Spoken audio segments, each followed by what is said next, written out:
तरह से मदद की आपकी। और इस बीच आपको बता दें कि नई दिल्ली से केंद्रीय जल शक्ति मंत्री सीआर पाटिल प्रेस वार्ता कर रहे हैं। सीधे वहां का रुख करते हैं। सुशासन जो हमने देखा है उसके आधार पर हम कह सकते हैं कि 11 साल में जो इस देश का प्रोग्रेस हुआ है वो पिछले सालों में कभी नहीं हुआ, उससे भी ज़्यादा प्रोग्रेस इस दिनों में हमें दिखता है।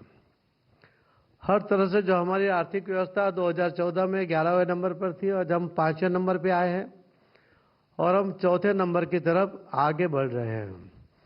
ये कभी हमने कल्पना भी नहीं की थी, उस तरह का एक काम हुआ है। अंतरिक्ष के अंदर भी चंद्रयान को सफलतापूर्वक वहाँ लैंड करवाने में जो हमारे साइंटिस्टों को प्रोत्साहित किया गया और सरकार की ओर से जो मदद की गई, उसकी वजह से ये भी एक बहुत बड़ा काम हुआ है। आप देखेंगे कि सर्वांगीण विकास की अगर बात होगी तो उसके अंदर महिला हो, युवा हो, हर सेक्टर के लोगों को, किसानों, सबको कुछ ना कुछ मिलना चाहिए। ये पहली सरकार है कि जिन्होंने 11 साल में सभी सेक्टर के लोगों को कुछ ना कुछ देने की कोशिश की है और सफलतापूर्वक उसको दिया भी है। जो किसान, उनको आज तक उनके लिए स्पेशल कभी कोई योजना नहीं बनी थी। पहली बार जो किसान को हम जगत का ताज कहते हैं, अन्नदाता कहते हैं, मगर वो लाचार था। अगर उसको छोटी भी उसकी आवश्यकता के लिए उसे नायब मामलतदार जैसे अधिकारी के पास भी हाथ फैलाना पड़ता था, अपनी लाचारी देनी पड़ती थी, अपनी अर्जी देनी पड़ती थी। माननीय प्रधानमंत्री मोदी जी ने कहा कि किसान अन्नदाता है, उसका सम्मान होना चाहिए और इसीलिए बिना कोई एप्लीकेशन, बिना कोई लाचारी दिखाए सीधा उसके बैंक अकाउंट में हर साल 3 हफ्ते में 6,000 रुपया उसका जमा होने लगा, जो कभी उसने मांगा नहीं था। मगर उसकी आवश्यकता को ध्यान में रखकर माननीय प्रधानमंत्री नरेंद्र मोदी साहब ने पहली बार किसानों के लिए सीधी ये योजना बनी है। हमें देखेंगे कि महिलाओं को भी बहुत सी परेशानियां थी। है गैस का कनेक्शन के लिए भी उन्हें सालों तक वेट करना पड़ता था। आज हम देख रहे हैं कि करीब करीब सभी महिलाओं को गैस का कनेक्शन मिला है और उसके कारण जो धुआं का प्रॉब्लम होता था, और मैं उसके मजबूरियां नहीं गिनाता हूं, मगर एक कनेक्शन की वजह से उनका जीवन सुखद भी हुआ है।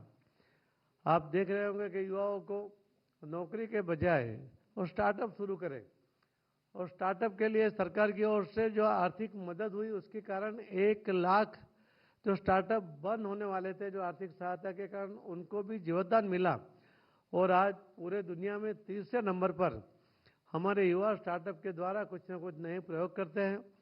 वो काम भी उनको मिलता है और वो लोगों को काम भी दे रहे हैं, यानी नौकरी मांगने के बजाय नौकरी देने वाले ये युवा बने हैं। इसके वजह से उनका आत्मविश्वास भी बढ़ा है और हमारे देश के युवाओं को ऐसा लगता है कि उनमें भी टैलेंट है, उसका उपयोग करने का मौका माननीय प्रधानमंत्री श्री नरेंद्र मोदी साहब ने दिया है।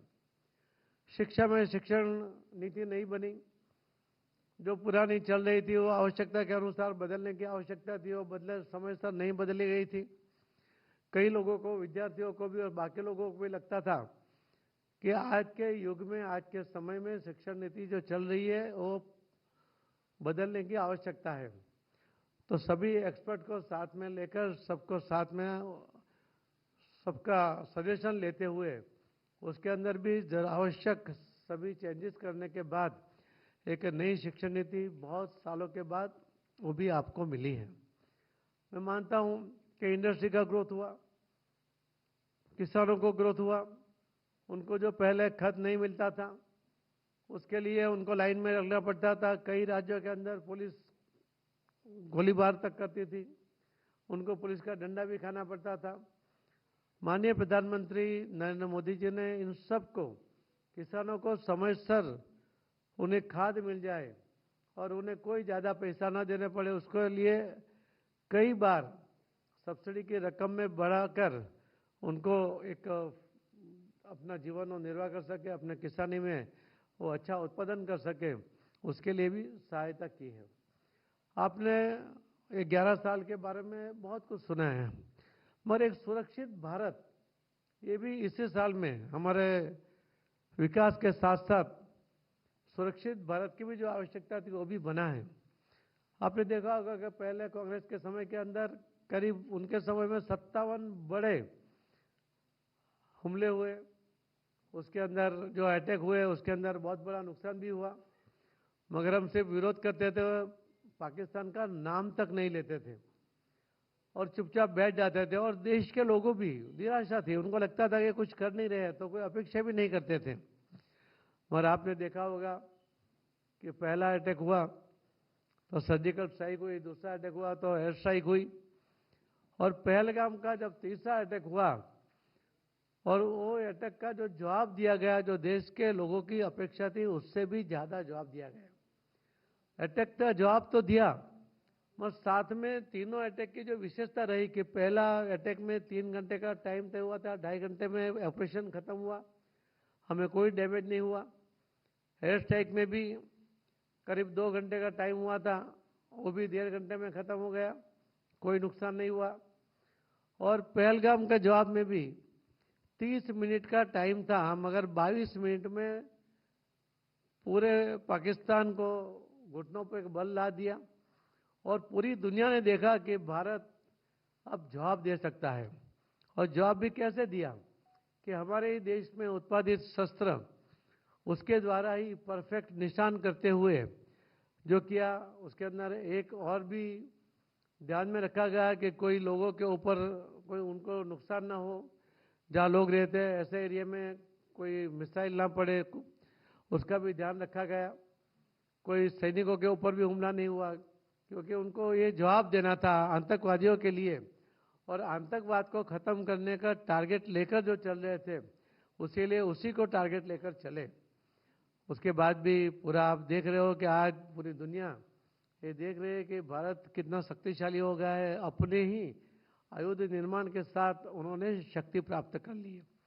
यानी हर तरफ से हम देखेंगे तो 11 साल के अंदर की इतनी सब विशेषताएं हैं, और इसी के कारण देश के लोगों में भी एक विश्वास भी बढ़ा है, सरकार के ऊपर भी विश्वास बढ़ा है। ये एनडीए की सरकार में जिस तरह से काम हुआ है उस लोग अभी देखते भी है और उसको स्वीकार भी करते हैं, और उनकी अपेक्षा भी बढ़ते जा रही है। इसी के साथ हमारे मंत्रालय के अंदर भी आप देखेंगे इतने सालों के अंदर, 11 सालों के अंदर कई चेंज आए। पहले जो 2 डिपार्टमेंट अलग अलग थे उन दोनों को एक किया गया, जल शक्ति मंत्रालय एक करके बनाया गया। उसके अंदर भी स्वच्छता के लिए जो पहली बार 11.5 करोड़ से ज़्यादा और टॉयलेट बने। पूरे देश में इतने सालों में लोगों के लिए टॉयलेट की व्यवस्था भी नहीं थी।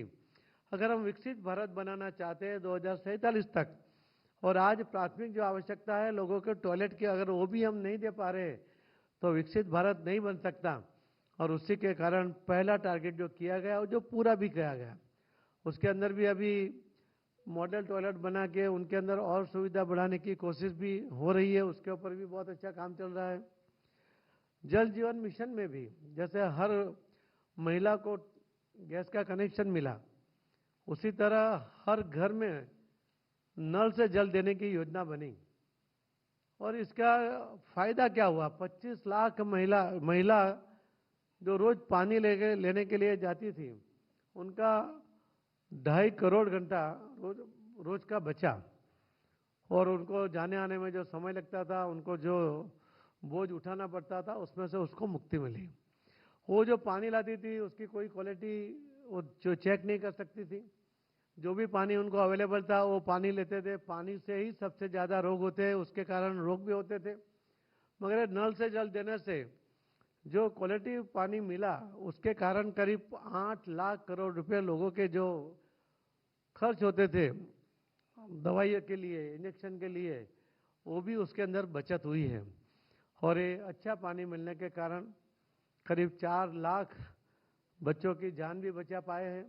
जो एसबीएम में भी वही हुआ, स्वच्छता में भी 3 लाख बच्चे जो डायरिया में, वो हर साल करीब 60,000 बच्चे की मौत होती थी, वैसे पहले ही 5 साल के अंदर 3 लाख बच्चों की जान बचा पाए। WHO का रिपोर्ट है, ये मोदी साहब की सरकार का रिपोर्ट नहीं है, कोई थर्ड पार्टी ने जिसकी विश्वसनीयता है, जो पूरे दुनिया के सभी देशों के ये सर्वे करने के बाद उनके फिगर आते हैं, उसके अंदर इन्होंने ये सब फिगर दिए हुए हैं। तो महिलाओं के लिए भी ये काम बहुत बड़ा काम हुआ। उसके कारण सभी की जो तंदुरुस्ती में दवाइयाँ का खर्च होता था, बिन जरूरी दवाइयाँ शरीर में जाती थी, उनके कारण अनेक प्रकार के रिएक्शन आने के या कुछ नुकसान होने की संभावना थी। मनुष्य शरीर के लिए वो अनावश्यक था, ऐसी दवाएं जो जाती थी वो भी बंद हो गई। आज जल जीवन मिशन में हम अभी तक जो 12 करोड़ प्लस 3 करोड़ ऐसे 15 करोड़ तक पहुंचे हैं। 4 करोड़ घरों में और पानी देने का बाकी है, वो काम भी चल रहा है और 28 तक वो काम भी पूरा करने के लिए हमें माननीय प्रधानमंत्री जी की ओर से पूरा सपोर्ट मिल रहा है। और इस बार भी करीब पूरे हमारे मंत्रालय को 99.501 करोड़ रुपया जो ग्रांट मिला है, ये आज तक का सबसे ज़्यादा ये ग्रांट हमें इस बार भी मिली है। जल जीवन मिशन के लिए भी उसके अंदर 67,000 करोड़ वो उसके लिए आवंटित किया गया है। तो भी एक बहुत बड़ा काम इसके अंदर भी चल रहा है। नमामि गंगा के जरिए भी आप देखेंगे कि गंगा की हालत क्या थी। आज धीरे धीरे नदी की हालत चेंज हो रही है। आज पानी नहाने जैसा हो गया है, आने वाले दिनों में पीने जैसा हो जाए उसके लिए भी हम काम कर रहे हैं। उसके ऊपर एसटीपी लगाए है, एसटीपी चल भी रहे हैं, उसका मॉनिटरिंग भी हो रहा है। आप कुंभ के अंदर भी करोड़ों लोग आए, फिर भी आप देखेंगे उनको जो ठीक पानी मिलने की जो आवश्यकता थी वो राज्य सरकार के साथ मिलकर हमारे मंत्रालय के अधिकारियों ने पूरी कोशिश की और सफलतापूर्वक वो काम भी वो कर पाए हैं। हम हर सेक्टर में जो भी काम है, जैसे डैम है, डैम सेफ्टी एक बनाया है, उसके द्वारा भी डैम को अगर कोई मेंटेनेंस की आवश्यकता है समय पर वो हो जाए, उसके भी चिंता हम कर रहे हैं, उसके ऊपर भी काम हो रहा है। एक सबसे बड़ा काम जो अभी हुआ था वो था जल संचय जन भागीदारी से जन आंदोलन में परिवर्तित करने के लिए माननीय प्रधानमंत्री श्री नरेंद्र मोदी साहब ने एक आह्वान किया था। 6 सितंबर 2024 को उन्होंने वर्चुअली आह्वान जब किया था, उसके बाद करीब 8 महीने के अंदर अभी तक हमने 31 मई तक 27,42,000 ये स्ट्रक्चर खड़े किए थे और आज तक हमने करीब 32 लाख स्ट्रक्चर ये खड़े किए हैं। इसमें छोटे भी स्ट्रक्चर है, बड़े भी है। और इसके द्वारा बहुत जो पानी संचय करने के लिए जो हमारे पास बारिश होती है करीब 4,000 बीसीएम, हमारी आवश्यकता है 1120 बीसीएम की। हम विकसित भारत तक जाएंगे तो हमारे पास 1180 बीसीएम की आवश्यकता रहेगी। मगर हम आज जो जल संचय कर सकते हैं, हमारी जो कैपेसिटी है वो सिर्फ सब मिलाकर 750 बीसीएम की ही है। उसके अंदर हमारे पास करीब जो 6,500 अलग अलग छोटे बड़े डैम हैं वो भी आ जाते हैं, उनकी कैरिंग कैपेसिटी भी सिर्फ 250 बीसीएम है, उसको मिला के 750 बीसीएम की है। और डैम बनाने में 25 साल लगते हैं, 25,000 करोड़ से ज़्यादा पैसा लगता है। और जो बड़ी नदियों पे डैम बनना चाहिए वो बन भी गए या बन भी रहे हैं। तो हमारे पास बहुत ज़्यादा नदियाँ भी नहीं बची कि उसके ऊपर हम बड़ा डैम बना पाएंगे। और इसीलिए ये जल संचय के लिए अगर हम जमीन में पानी उतारते हैं तो उससे बहुत बड़ा फायदा होगा। चीन और अमेरिका ये दोनों दोनों मिलाकर जो पानी जमीन से खींचते हैं उससे भी कई गुना ज़्यादा पानी हमारे देश में हम हर साल खींच रहे हैं, मगर हम उसके अंदर कोई डिपॉजिट नहीं करते हैं। उसके कारण जल स्तर नीचे चला गया है, पानी की क्वालिटी बिगड़ रही है। इस बार जो 32 लाख स्ट्रक्चर बने और जहाँ जहाँ बारिश हुई है वहाँ उसका परिणाम तुरंत भी देखने को मिला है। और इसको हमारा टारगेट था कि 31 मार्च 2026 तक 50 लाख स्ट्रक्चर हम बनाएंगे, मगर हमें प्रधानमंत्री श्री नरेंद्र मोदी साहब ने अभी काउंसिल की मीटिंग में हमें कहा है कि मनरेगा से भी इसके अंदर कोई फंड अलॉट करेंगे। उसके कारण हमें और मजबूताई के साथ हम बहुत ज़्यादा काम कर पाएंगे और हम बहुत ज़्यादा स्ट्रक्चर भी उसके अंदर खड़े कर पाएंगे, जिसके कारण हमारी आवश्यकता पूर्ण होगी। जल संचय जो डैम बनते हैं तो कैनाल से पानी जाता है तो कहाँ तक जाके रुक जाता है, जो अगल बगल के जो फार्मर है उनको ही फायदा होता है, वही किसानों को फायदा होता है।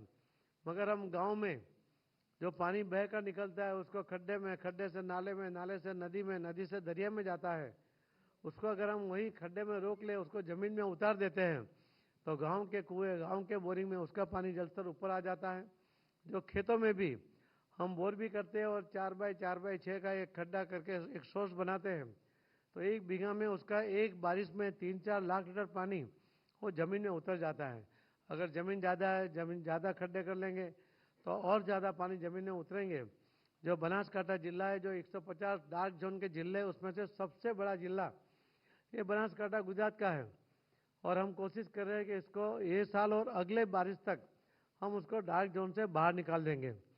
इस किसानों ने वहाँ पर साथ में मिलकर उन्होंने 28,000 स्ट्रक्चर, आधा पैसा उन्होंने खुद सहयोग किया और आधा पैसा डेयरी ने किया।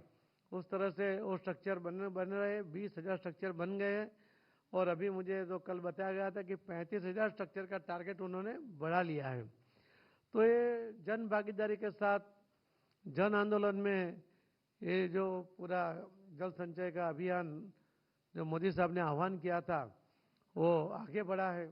ये एक ऐसे प्रधानमंत्री है कि उनकी एक बात पर, एक आवाज़ पर लोग पूरा विश्वास करके उनके साथ जुड़ जाते हैं। उसका ही परिणाम है, क्योंकि आज हमारे मंत्रालय ने इसके अंदर आज तक 1 रुपया भी खर्च नहीं किया है और फिर भी इतना बड़ा काम देश में हुआ है और चल भी रहा है और चलता भी रहेगा। तो ये हमारे मंत्रालय के द्वारा भी जो कुछ काम किए थे वो भी मैंने आपके सामने रखे हैं। 11 साल की उपलब्धियाँ, उसमें से कुछ पॉइंट मैंने आपके सामने रखे हैं, क्योंकि वो हैमरिंग होता रहेगा, रिपीट होते रहे होंगे आपके पास, इसके लिए मैंने आपका टाइम उस पर नहीं लिया। मगर 11 साल के काम, विकास के, सेवा की प्रवृत्ति करने के कारण ही देश के अंदर एक अच्छा सुखदमय वातावरण बना है। न कोई हल्ला है, न कोई गुल्ला है, कोई जगह पर कोई आंदोलन नहीं चल रहा है, क्योंकि सबको अपने अपने सेक्टर में जो चाहिए वो समय सर उसको उपलब्ध हो। इसके लिए केंद्र सरकार की ओर से राज्यों का सहयोग करते हुए ये काम आगे बढ़ रहा है। धन्यवाद। धन्यवाद सर। अभी हम प्रश्न लेंगे जिसके उत्तर हम मंत्री जी देंगे। तो सबसे पहले नंबर 2 नंबर, माइक लीजिए। पाटिल साहब, मेरा सवाल आपसे सिंधु जल को लेकर के है। जो पाकिस्तान के साथ भारत ने जो सिंधु जल समझौता रद्द किया है, और इसको लेकर के भारत सरकार की क्या तैयारियां है? क्या सिंधु जल से इस समय पाकिस्तान को पानी छोड़ा जा रहा है, और छोड़ा जा रहा है तो इसको हम कब तक पूरी तरह से रोकने में कामयाब हो जाएंगे, और इस समझौते को कब तक रद्द माना जाएगा? आप जल मंत्रालय के मंत्री के साथ बात कर रहे हो और भारत सरकार का प्रश्न पूछ रहे हो। जो भारत सरकार ने निर्णय किया है, माननीय प्रधानमंत्री जी ने निर्णय किया है कि ये जल संधि जो थी उसको एविडेंस में रख दिया गया है। अभी उसके ऊपर कुछ भी हो नहीं रहा है, मगर पहले भी आपको बताया गया था कि कोई अच्छा होगा, देश को फायदा होगा। Thank you sir. 236 अपना और नाम और परिचय जरूर दें। सर सुनील सर बोल रहा हूँ, लोक भारती पेपर से। आपने पानी तो सबको दिया, हर घर जल वगैरह, तो जल स्तर जो गिर रही है उसके लिए सरकारी स्तर पे क्या हो रहा है? प्राइवेट पे तो आपने बताया।